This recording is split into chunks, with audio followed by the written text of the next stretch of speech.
Hey, folks, Bill here with the Civic Capacity Podcast, and today we have something very different. Over the last few weeks, you've heard some local voices. We talked to Sherry Foster, who ran for city council here in Troy back in May, and we also heard from Ben Southerly, who's the president of the Troy Historic Preservation Alliance. Well, today we're going to hear from a voice that's not from Troy or even Ohio. We're going to talk to Jim Seymour. Jim is the executive director of the Veteran Outreach Center in the Cape Islands, all the way in Cape Cod, Massachusetts. I've known Jim for many years, and Jim and I both have shared stories about what it's like running a nonprofit organization. And when he heard that I was doing this podcast, he wanted to be a part of it. And I was like, this is great, especially with the 4th of July holiday right here. In this conversation, you're going to hear a lot of stuff about veterans issues, what we can do to help veterans. We're going to hear a lot about what life is like on Cape Cod. It's a community that is heavily reliant on tourism and how that impacts folks that live there, the folks that are native to Cape Cod, and those folks that he called washed ashore, which is kind of a fun term for the new folks that live there on the islands. We'll talk a little bit about sports, stuff in Southwest Ohio and stuff in Boston. This is being recorded the same time the Red Sox and the Reds are taking on a 3-game series in Boston. So something different. I hope you enjoy this conversation. We went a little longer, and I think the recording kind of stopped at a point, so hopefully we can clean that up so it ends at a good spot. But thanks for being a part of our community.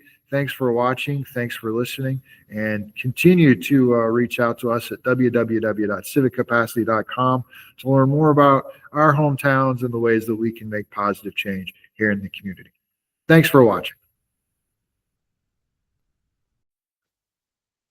Jim Seymour, welcome to the Civic Capacity Podcast. How are you? Good morning, sir. How are you? Great to be with you. I'm doing great. Jim Seymour is the executive director of the Veterans Outreach Center, all the way in Cape Cod, Massachusetts. He's a Downeaster, and so for our folks who usually want to hear folks from Troy, you're going to get something a little special today. So Jim, tell us about yourself. Tell us about the Veterans Outreach Center. Well, good morning, Troy, Ohio. It's great to be with you from Cape Cod, Massachusetts. Just to give you a situation, if you look at Massachusetts, we're the piece that sticks out in the Atlantic, all right? And I live in my organization is in the Mid-Cape area, basically Hyannis, Barnstable County. So a little bit about us. We've been in business in one shape, way, or form or another for a little over 42 years. Our genesis came back in '83 when several Vietnam veterans were noticing a significant need for veterans who have come back from Vietnam who were desperately seeking services, seeking validation, seeking assistance, and there was nothing for them per se, other than the VA and governmental assistance, which on a good day proves sometimes to be challenging to access and to receive those benefits. So they formed an organization, probably about 4 or 5 guys created this thing called the Nam Vets, particularly focused on Vietnam veterans. The folklore of the story is they had a station wagon, a personal credit card, and they started doing coffee gatherings and launched into a drop-in area on Main Street in Hyannis several years later. And then about 12 or 13 years ago, morphed into what is now Cape and Islands Veterans Outreach. And the rationale for that, Bill, is to widen the scope of veterans that we would take care of. So now we take care of veterans of all ages, all branches of service, and we now work towards solution-based supportive wraparound services that either address a veteran who's currently homeless or in challenging situations, folks who are housed, who are struggling to stay housed, and just a host of other particular referrals out about, I'm 70 years old, typical veteran we see now, I'm 70 years old, I've never accessed the VA or any of my benefits. right? And I'm struggling. My revenue is not keeping pace with expenses, my medical bills, and all of those kinds of things. How do I do the VA thing?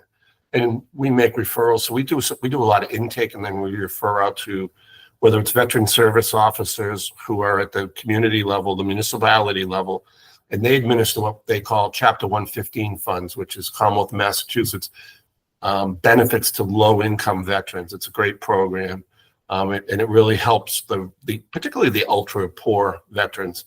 A lot of things we do is based on where you rank in the area median income equation. That being said, we do 4 things pretty consistently. We look for solutions to address housing, which I alluded to a few minutes ago. We run 14 food pantries a month. And the rationale there is folks have choices with what they do with their income: housing, healthcare, food, utilities, all the other pieces that go with that living expenses. The only one they can control is food. Mm-hmm. And what happens is they will go without, or they'll eat less. And then, which, as I mentioned, as you know, I have a chocolate lab. His name's Maximilian. His friends call him Max. And they will put their pets and animals first, and they will go without. And we've seen that quite a bit. So we run 14 food pantries a month. We have a weekly pantry based here out of Hyannis, which first and third is A through L in the alphabet, second and fourth M through Z in the alphabet. And we average between 120 and 140 families coming through each week. Wow. That we help. And then the rest of the month we go to Eastham, which is Outer Cape, the first and second and fourth Tuesdays. We average about 30 families out there. The first and third we go to Falmouth. We average about the same, 30, 35 families. And then every other Wednesday we go to a community called Wareham, which is just on the bridge off Cape, but next to the bridge when you're looking at coming on Cape. We're helping about 70 families, mostly, believe it or not, widows in that community for one reason or another. I don't know if there's a correlation to that aspect of it, but the majority of them are widows. So if they were married to a veteran and they are widowed and they don't remarry, they're eligible for some programs. They're eligible for everything that we provide. And then lastly, we go once a month over to Martha's Vineyard. And we bring a big truck over, and we take care of about 40 veteran families over there as well.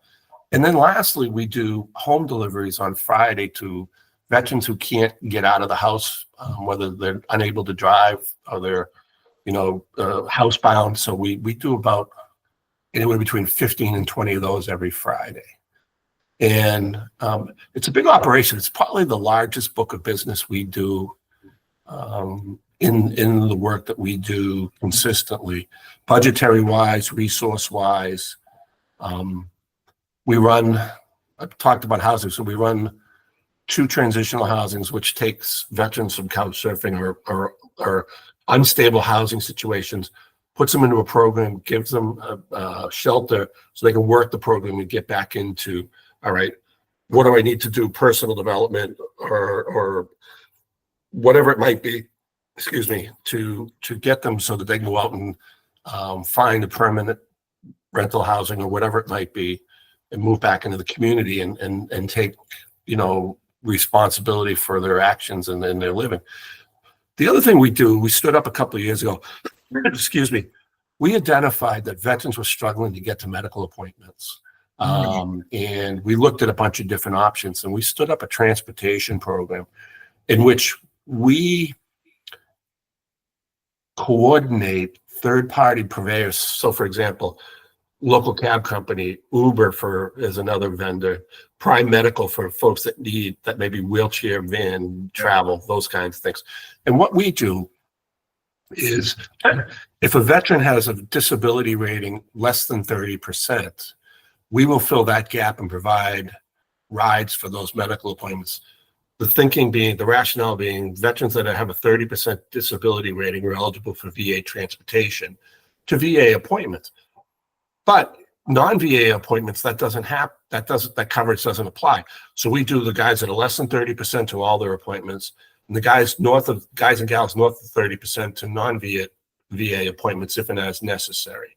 And that could be for a colonoscopy. That could be we had a guy a year ago that we were taking to do dialysis 3 times a week. And we extended his time with his family by about 4 months, got them a chance to do a bunch of things, get affairs in order, say goodbye with dignity and so forth. And then the last is it's pure outreach programs and case management, interacting with the community, having veterans learn more about who we are, and look at what their needs are and try to respond and provide solutions, opportunities, programs. We stood up this year. We stood up a legal clinic. A colleague of mine in the community said, "I want to give back and I want to help." I said, "Great." And she's an attorney. She said, "How about some estate planning? Because we're finding a lot of these guys and gals don't have estate planning." So we're doing, I think, between 4 and 8 cases a month she's taking on for estate planning. Yeah. So, and it's reduced fee. And if the veteran can't afford the fee, my organization will pay the fee to get simple stuff, simple basic will, power of attorney, healthcare proxy, and all that. And if they need more complicated legal stuff, then that's between the attorney and the veteran. And it's worked out extremely well, particularly because we find on the other end, if you don't have estate planning in place, or you don't have power of attorneys in place, or all that, and something goes wrong, it's too late to fix it. Yeah. It's unfortunate, So it's kind of what we do. It's an interesting. We do a ton of referrals too. I think that's a big piece of it. We don't do everything, but we do figure out ways to get the right resource in the hands of the veteran if and as needed. Yeah, and I would hope that all the nonprofits there on the Cape kind of work together. You kind of all know each other, what you do, and hopefully you all play in the sandbox real nice, right? That's you work towards that. Sometimes it's not as easy as it sounds because everybody's passionate and they have a belief of we should do it this way. But for the most part, yeah. The other thing too, if you look at the Cape, for example, there are over 400 different nonprofits registered in the Cape. It's crazy. Wow. And they do all sorts of different wonderful things, and there's some competition for funding and for resources, but I don't experience that challenge because the mission to take care of vets is very compelling to folks. It's very easily supported. For example, we have about 6% of all the veterans in Massachusetts live on the Cape. So it's one of the highest concentrations of veterans in the Commonwealth, spread across the entire state, if you will. So we have a high impact on our services for the veterans that we have, and it works really, really well. And the other interesting thing, Bill, there's no master list of who the veterans are and where they live. Yeah, it doesn't exist. If they register in the community on the voter rolls as a veteran, that's public information, but most don't necessarily, and a lot of communities won't give you that mailing list. So a lot of it is outreach for us. So we do a lot of things where people are, so that we grow our contacts list, our service provider list. I'd like to think we're a really good collaborator in the nonprofit world here, and it's for our organization too. In the last 4 years, we've grown immensely. We rebranded a little bit. We used to be if you go back and you look at old logos and branding, we were brown, green, olive, basically the Camera? colors of camouflage. Mhm. And camouflage has its usefulness in the military, and it's basically to be not seen, to be hidden from your adversary. And then we took, if you look over my left shoulder here, we basically took the existing logo and just rebranded it red, white, and blue, because veterans are red, white, and blue. Yeah. People will get behind that. And some of the stuff, and you run a large organization. Sometimes you don't think about branding. You don't think about, you think about just helping people. But this has helped, and we leverage digital media, and that's why I love doing things like this, podcasts and other things, to get our mission out there and to talk to people, to help others who might need assistance to become aware of us, and then to reach out. Okay. It's kind of interesting. And it's I know we've talked many times about our roles, you and I, as leaders of our organization, and it's not as easy as it sounds sometimes. And it's not always about the money. Money is important. That you have to have if you don't have the resources, assets are like, cash is like oxygen to run a nonprofit. Yeah. People don't realize the difference between a for-profit and a nonprofit, simply, quite frankly, is taxes and maybe shareholder value conversations. The rest of it's consistently the same. If you're not in the black or you're not performing, you're not going to be around long if you can't pay your bills. Well, and the people who, in the profit world, generally the person who's your customer is the one paying the freight. In the nonprofit world, it's completely different. I have a whole different group of people that are paying the freight for the different group of people that I'm serving, and that dynamic, boy, that's a challenge too. So Jim, I'm assuming you're a veteran, aren't you? Yes, I was in the Navy, particularly in the Navy Reserve. Okay. And I'm curious, it's like, we think of veterans, we think of them, I think right now, probably largely from Vietnam, because like you said, the typical veteran you're seeing 70. So those are kind of like Vietnam era veterans. But, there's a whole bunch of veterans that were in Desert Shield back in the 90s, or recent deployments to Afghanistan or Iraq. Are you seeing those veterans, and do those veterans have different needs than what you would typically see from folks from Vietnam or even Korea or World War II? So it's an interesting, it's a great question.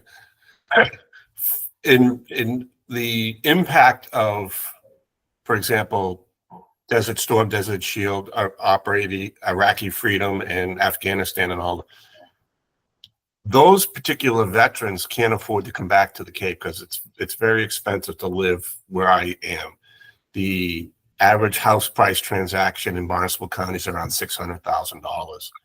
Yeah, and I'm not talking about a McMansion either. I'm talking about 1,200 square foot ranch with 3 beds, 1.5 baths, maybe not ultra modern either as well. And to do that, you have to have a significantly stable and higher level of household income to be able to afford to live and pay the mortgage and the bills and all that. And it's very, very difficult.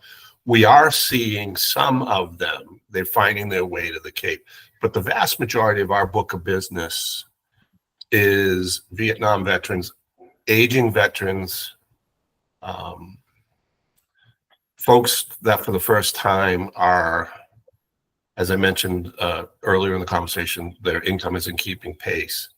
I think a lot of the younger guys and gals are in the more metro settings because there's more resources for them, and potentially the opportunity to find housing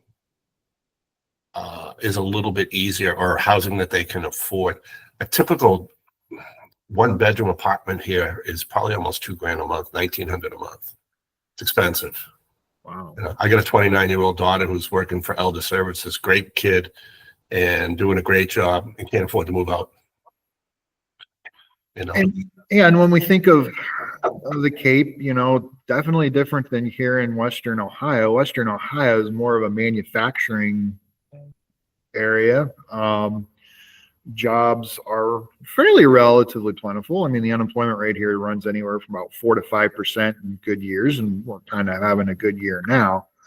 But I'm curious, the folks that live on the Cape, are they lifers? Are they folks that have always lived there, or are they more folks that have kind of moved in and gentrified the Cape, for lack of a better term?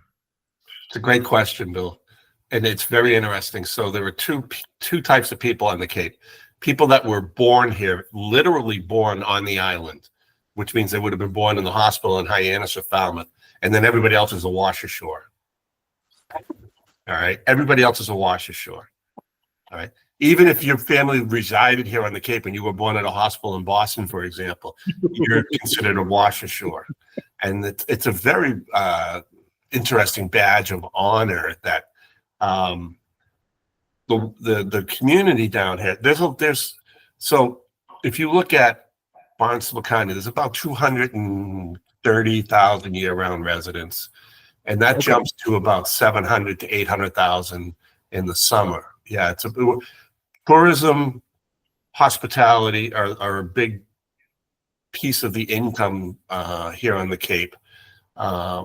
Again, some of the infrastructure, hospitals, schools, and all that are here as well. There's 15 communities that make up the Cape. Nantucket is one sole community on the entire island, and Martha's Vineyard, I believe, is 6 communities in what is called Dukes County.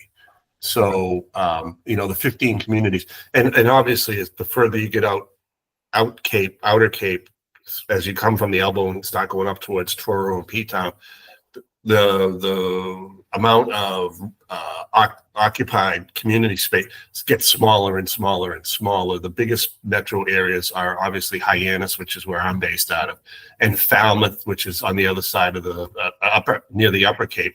That's the other bigger, what I would call larger community. Then everything else is in between. And then the economic variety is for example, in East Sandwich, you'll find your $3 to $10 million beachfront properties. And in Yarmouth, where I live, you'll find your $600,000 ranches. Okay. And it's a very diverse community. There's some very high-end communities intertwined in there, but for the most part, the year-round residents are either retired or blue-collar kind of folks for the most part. Really? And then in the summer, you get that major influx. And the Cape summers now really start on Thursdays. The traffic coming on Cape Cod on Thursday nights has grown and has become more of a challenge to try to get back on Thursday nights, where it used to be Friday nights. When I was a younger guy trying to come down the Cape for the weekend, you'd come down on Friday night, and you'd go back late Sunday, and the traffic going off Cape on Sunday could still be 12 to 15 mile backup to try to get across the bridge, because there's only 3 ways to get on there's only 4 ways to get on the Cape: the 2 bridges, boat, and airplane. Wow. And the two bridges were built in 1935. They're 2 lanes each way.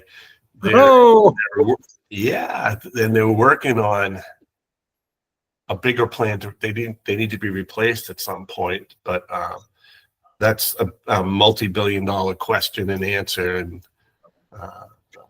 it'd be interesting to see if I see it in my lifetime. So tourism's a big driver of economic activity on the Cape. How about fishing? I mean, agriculture, is that still big? Or fishing is big. Commercial fishing is significant. Supplying the restaurants and so forth. Lobster boat is a big piece of business down here. Sport fishing as a hobby or as an activity in the summer is a very, very significant piece of it. But the real big piece of what the Cape is known for is this a tourist destination for the 14 weeks or 16 weeks that a lot of golf, down here. There's a lot of that, a lot of hospitality, tons of great restaurants. We have a miniature golf course probably every 7 to 8 miles in certain areas. I think in my town we have 4 of them or something like that. And they're busy, and they're you know, we also in the shoulder seasons from like the beginning of April to the middle of May, we get a lot of buses, and then in the fall we get a lot of the buses from all over the country, particularly Pennsylvania, upstate New York, the Midwest. We actually see some buses from Ohio too every now and then. And they come and they spend 3 or 4 days. They're probably doing maybe a New England trip. They're going up down coast Maine, down Boston, down the Cape, maybe to Rhode Island and back home or something like that. And the bus trips are this in the shoulder seasons. It's not unusual to see 20 or 30 buses on the roads on what we call Route 28, which is the main connector across the Cape, aside from Route 6 into the interstate, or not the interstate, but the state highway. But yeah, 28 is like Main Street, if you will. So you've got these big buses on Main Street, which I imagine is more like a 2-lane street, and 1 lane each way, actually. 1 lane each way. And what happens is you want to stay the hell out of the way from 4:30 to 6:30 because they're all going out to dinner. And I can imagine parking is just a real treat. Can be, but for the business owners, it's great to help support their business in the summer. If you decide you want to go out to eat down here in the summer, you've got to go really early, or make sure you have a reservation, because all the popular spots are they're jammed. Yeah. For example, like the 99 in the summer, you can't get near it because people are familiar with it, Yeah. And the other thing is they have this deal that's a great deal, right? Kids eat free the day after the Red Sox win. So this year it hasn't been such a great deal. And I know your Reds are coming into town tonight, and we're paying attention because it looks like they're having a halfway decent year compared to my Sox. They're doing much better this year than they have in the past, and the pitching staff is looking really good. They're young kids. I mean, they're still super young.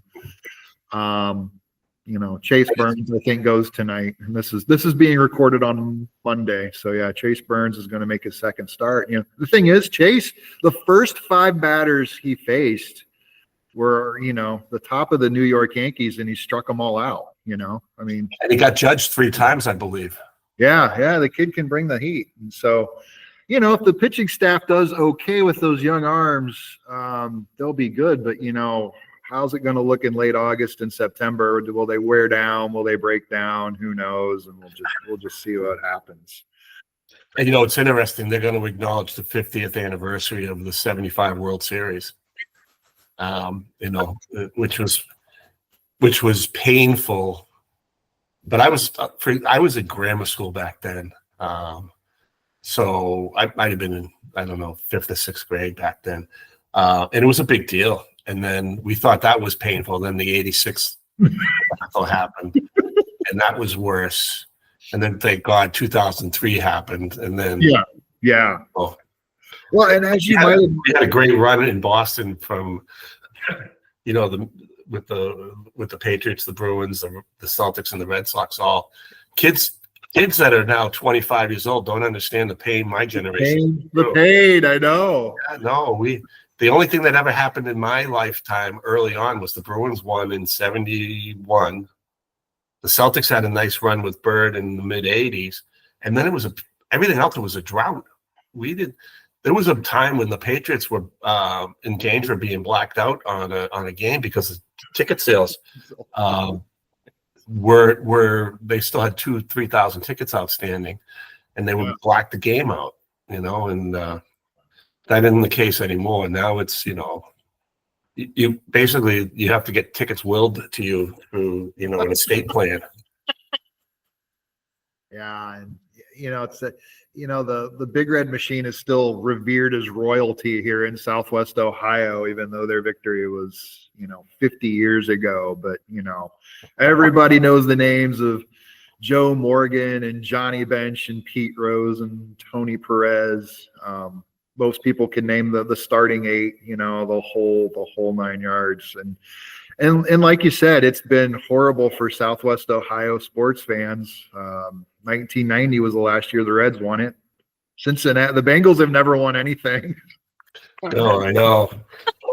They show optimism. They appear to be very optimistic.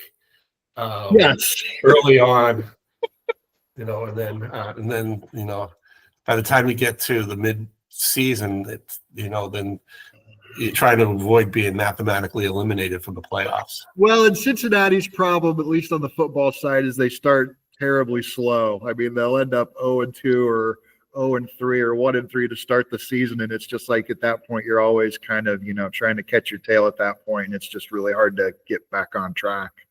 But going back to like some of the work you're doing, do you work with like local VFWs, AMVETs, American Legions? And it's like, I think a lot of people think maybe those organizations should be doing the work you're doing in some respects, or at least should have been doing that work. And maybe a ball has been dropped, or they just weren't prepared to deal with these issues, and someone else had to kind of step in and take care of it. Is that a fair statement to make? So I think the growth of all of those veterans organizations came out of World War I, World War II, when you had larger amounts of Americans who were veterans. Yeah. Different time. And then you evolved through Korea. Korea was a big thing, and even Vietnam.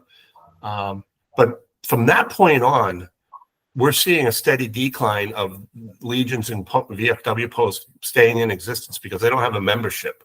Mm-hmm. All right. For example, I believe there's only a handful of veterans social organizations still in existence here on the Cape. It's very small. And they can't maintain the buildings. They don't have the revenue. They don't have the membership. Because the average Vietnam veteran's probably 70-ish. Yeah. And as I said earlier, the younger folks, and I don't think it's just unique to the veterans organizations. I think you're seeing the same thing with, for example, the Elks, Knights of Columbus. The next generation doesn't seem very interested in engaging with those different organizations. It's just not in their DNA, or it's not something that they feel strongly attracted to.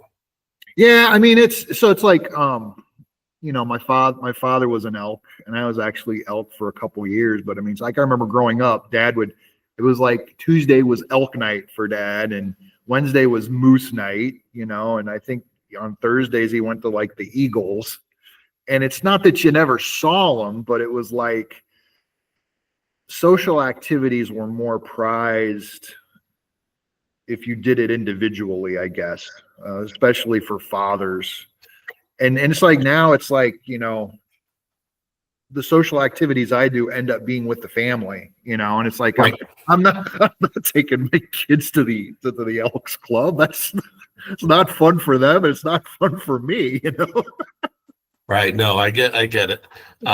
It's, for example, I'm a member of Yarmouth Rotary Club in my hometown. I'm actually, today's my last day of presidency. As of July 1, the new administration takes over. But I like Rotary for a bunch of different reasons, not only the four-way test, but this group we have 70 members, which is unheard of in an organization that size. And we do a lot of stuff to help the community. We give out like 25 scholarships a year, like $1,000 a whack. Wow. And yeah, it's really good. It's for me, it works really well. It's a Friday morning. It's at 7 a.m. It's breakfast. You're done by 8 and you're off and running. Yeah. So it makes it easier. But it's interesting. That's how I came into this job. of working for the veterans. I had joined the Yarmouth Rotary 7 or 8 years ago, and about 2 weeks after I joined, 2 members of the board of directors of my organization came and made a presentation just to raise awareness. And they had an ask. They said, we're looking for veterans who want to join the board. So I talked to them, and a month later, I'm on the board. 3 years later, I'm the executive director. So if you're looking to try to connect the dots, it really there's a lot of, you don't have to look far to say, okay, how did this happen? Well, I'd been at the hospital system for 15 years, and I moved on from there, and I was looking to do something different. And I was doing some benefits consulting and things like that, and then this job opened up, and my wife caught Max and I looking at a job description. She said, what are you doing? She says, I'm trying to rack my brain with Max here and see who we can come and make a recommendation to, apply for this position. Yeah. She looked at it and she handed it back to me in 30 seconds. She said, you need to call the board president, set up a meeting, have a cup of coffee and discuss this. She said, you need to do this job to take care of these veterans. I said, you think so? She goes, no, I know so. Wow. So you got not just the approval, but yeah. And then now I ask her if she's regretting it, because I live and breathe, red, white, and blue. And sometimes the demands of the role are very significant, and I try to make sure we balance that. And my team is maturing and growing. I've got a great leadership team, and I'm plugging them in more often now in the community. It used to be initially we would ask people if we could come and present. Now it's the other way around. People are asking us to come and present. So it's kind of come full circle. So there's that great opportunity for community outreach, and the team's doing a really good job. And I have a really good board. So they're willing to step up, particularly around the high holy days of veterans, which is early November, Memorial Day. And even this year with the 250th anniversary of almost everything, the country, the Marine Corps, the Air Force, the Army, the Navy, there's tons of memorials, remembrances, and celebrations of the emergence of our country. Yeah, and there being in Massachusetts, I mean, you've probably have war memorials for folks in the Revolutionary War, I would imagine, and things of that nature. And seems like a very historic place, and I'm sure the history speaks into a lot of the life of living there on the Cape. So it's very true. So if you ever come to Boston, you want to do the Freedom Trail in Boston, which is Paul Revere's house, the Old North Church. I actually went to high school in Boston, went to a private Catholic high school in Boston. And the Old North Church was like 3 blocks from the high school. And every now and then we would do something over there, and it's really cool. It's still in its revolutionary times state, if you will. Granted, they've added utilities to it and so forth. It's actually an active parish. It's an active congregational Presbyterian, I think it might be Presbyterian parish. But then, the other side of the North End was where Paul Revere lived. And he had his shoot. He used to shoot horses. He was a blacksmith. Thank you. Sorry for that. And they probably about 7 or 8 weeks ago, they reenacted the actual ride on horseback from the North End to Concord and Lexington Town Green at night. It was really kind of cool. People don't realize there were 3 guys that participated in that ride. Revere didn't do it completely. Something happened along the way. And then one of the other gentlemen finished the ride. People don't realize that. Yeah, it was. Well, they were afraid, that if they only sent one, the British would get a hold of them, and they wouldn't have been successful raising the alarm, because back then, you had Boston proper, and then everything else was agriculture out west of Boston. Farmers, and that's the early revolutionary guys were not professional soldiers. No, they were militia. They were they were the equivalent today would be National Guard, not and without training. And I think that was, if you go back and you look at the Revolutionary War, that's why the British had such a problem with us. We did what they call today, you would call probably guerrilla warfare. Yeah. Versus, theirs was stand up and shoot each other, walk in perfectly straight lines and come toward each other. And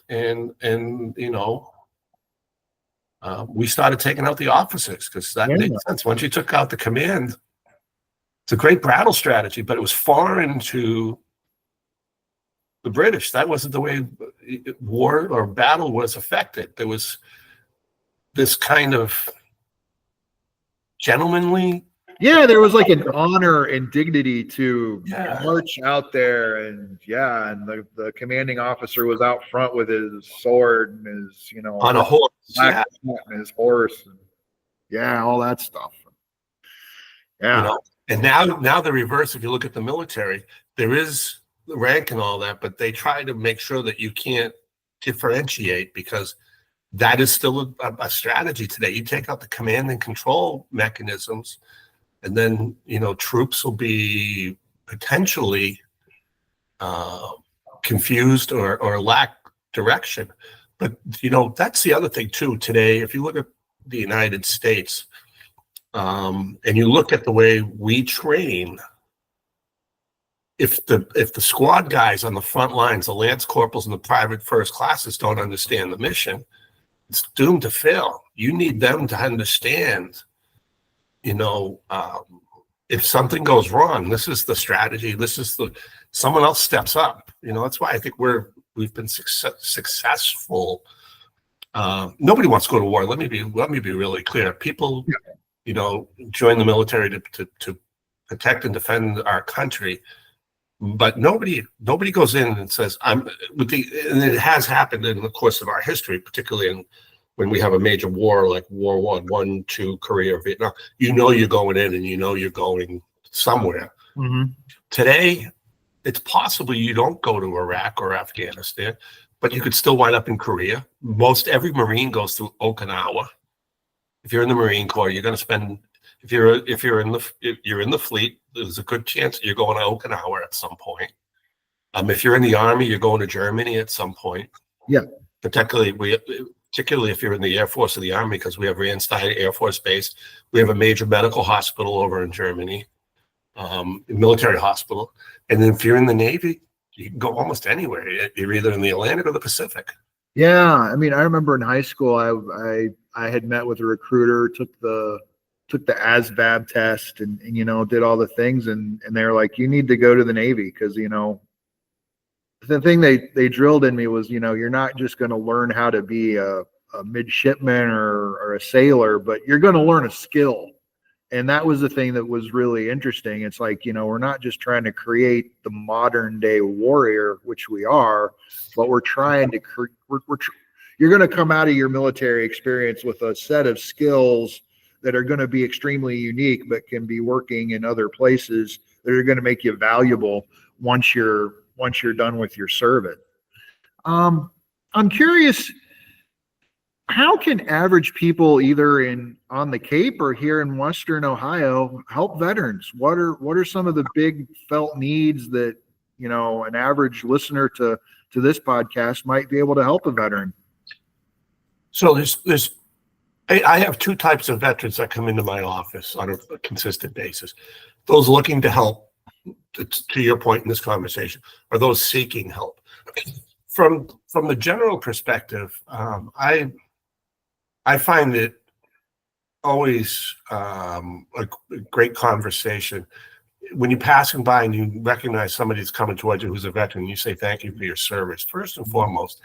That's huge. Some guys don't like it. I find, for example, I'm always generally wearing something of my organization or my service in the Navy, even though I was in the reserves. I raised my hand and did everything else, willing to do whatever I had to do. Those conversations with folks are great, and particularly when I'm passing somebody by and I see, hey, they were in the Navy, before me, or they were in Vietnam, in the Marine Corps, the Army, or whatever, and you go, hey, thanks for your service, and then they look, and next thing you know, you're in a conversation with the person, talking about, hey, what ship were you on? What did you do here? Hey, and then I turn around and I said, where do you live? Do you know about our organization? Some do, and it's growing, more do.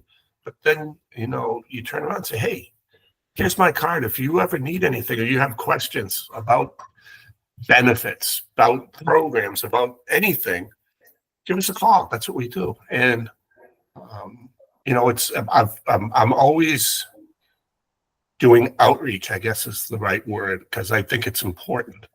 And my wife tolerates it. She's very good about it. She knows it's passion, and she understands the good that we do. And from her perspective, her organization is a big supporter of the work that we do. They hold different drives throughout the year for certain things for our food pantry that they do. So it really works out well. And it's good for her organization to do the corporate social responsibility programming, and keeping it local in my world is really terrific. It's interesting. About 2 weeks ago, we held our 5th annual recognition evening, where we bring our partners from the community, veterans advocates, business partners, and we highlight some of those relationships. This year, we recognized 24 different agencies, partners, and individuals for the work that they do with us to help us execute and deliver our services. And it's probably, sorry about that. One of my business partners for something, probably looking to found a veteran that needs some assistance. Cool. But for the last 5 years, we've been doing this, and it's grown, and it's really kind of cool. We have plaques made, and we get some citations from the State House, from the Senate and the House of Representatives, and we make a big to-do of it, right? And most of the time, it's interesting, and I would probably be the same way. You ask somebody to say, hey, will you come to this and allow us to recognize you? And the answer is, I don't need to be recognized. It's not why I'm doing it. And I said, I understand that, but I'm asking you to do this, and here's the reason why.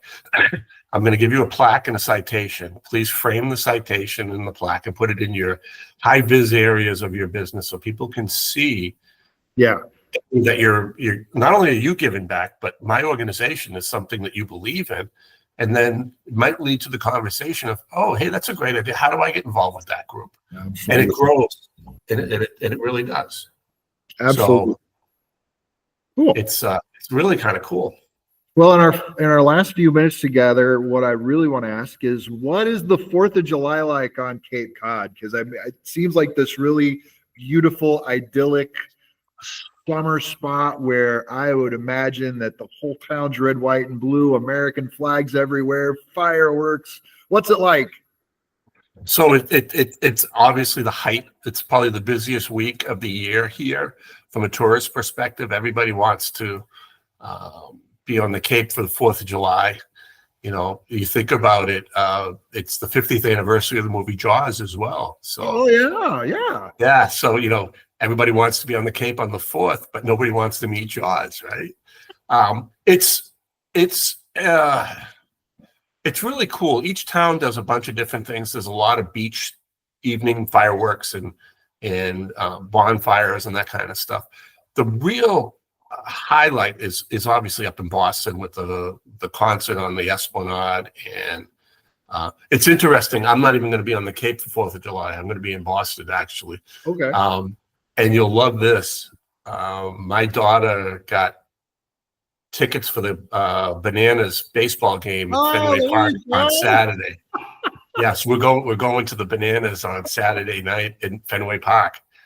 So that'll be kind of cool. My wife really wanted to go, and it's a really, really hard ticket to get. It is. You go into a lottery and you get picked. Yep. And so we're going up. We'll stay overnight at some at downtown someplace. I forget where we're staying, but we'll go to the game. And then we'll be in the area of the Esplanade. So we'll probably be able to catch the fireworks from downtown Boston, Nice. which would be kind of cool. And, typically I wouldn't go to Boston for 4th of July. I grew up in that area. I've been there many times. It's crowded. It's hot. But the baseball game is the huge attraction. And I actually have a Bananas baseball shirt I got for Christmas, too. I'm all in on this thing, right? And it's cool. I like Fenway Park a lot. As a younger guy, when I was working in Boston, 4 of us had season tickets for all the night games. We had 40 games. We whacked them up. It worked out great. So we got to go to, a bunch of games. The seats seemed a little bit bigger than in that day and age than they do now. It's kind of cool. So we'll go up for that. And I think it'll be a lot of fun. And then we'll probably bang around down to Faneuil Hall and do some of the tourist stuff that you're supposed to do. There you go. Good. And I'll be wearing my U.S. Navy veterans hat for damn sure. Nice. Yeah, I mean, our little town will have a parade at 9:00 in the morning that goes right through the center of town. And then there's going to be a concert by the riverfront in the evening, and then fireworks at 10:00. It's a real interesting holiday because it's stuff happens at the beginning of the day, and then at the end of the day, and then the middle is just kind of like do your own thing, not much really happening. But yeah, that's cool. So where can people find out more about the Veterans Outreach Center there at the Cape and Islands? So our website is www.capeveterans.com. We're on social media. We're on Facebook, Instagram, LinkedIn. Folks, if they want to follow us, repost. We have a really strong digital presence. We put out a newsletter monthly, probably every 4 to 5 weeks, I think, kind of highlighting what we've done and what's coming up. And there's always ways that folks looking to support, whether it's this veterans organization or probably more importantly, veterans organizations within your community in the Western Ohio region. I was in DC back in May for a conference and work up on the Hill, promoting some legislation and things like that for veterans. There's a real sense of folks' frustration with their perception of how veterans are being treated, and I try to dismay that or disturb that a little bit. It's a veterans deserve our honor and respect. We should help them where and if and as needed, but it's not an absolute. And when you're asking the federal government or other governmental agencies to carte blanche the whole thing, it doesn't work well. You need to balance the funding can be there, but if you have the local boots on the ground ministering to the programs, I think that's a better model. I know from my perspective, we have a better insight partnering with those agencies to make sure that we're getting the support and programs and the addressing the needs at the local level. And I try to point people in the direction. Let's look for solutions. Yeah, it's so easy in today's day and age, and I think it's gotten worse. I think you and I have talked about this many times. You're better off being part of the solution than part of the challenge. Work towards commonality. And I think sometimes it feels like we've lost that capability for at least at some levels. And I live in Massachusetts, which is a very interesting place to live. And I can say with all genuine sincerity, we get great support from our state leadership in terms of funding, in terms of programs, in terms of support. And spending time with people from across the country. That isn't necessarily the case in the rest of the country. That it's very diverse on what's happened. In Massachusetts within the last 2 years, the Veteran Services is now a cabinet position at the State House. So we have a Secretary of Veteran Services, a really capable gentleman named John Santiago, and has made a major impact. We used to be underneath Health and Human Services, and I always joke we were the stepchild of Health and Human Services. But now we have a strong voice, and so that makes a difference. Yeah, and Massachusetts is a little more bluer than ruby red Western Ohio, but at the end of the day, the solutions to our problems are going to come from the communities we serve more often than not. At least the more sustainable solutions that we come up with.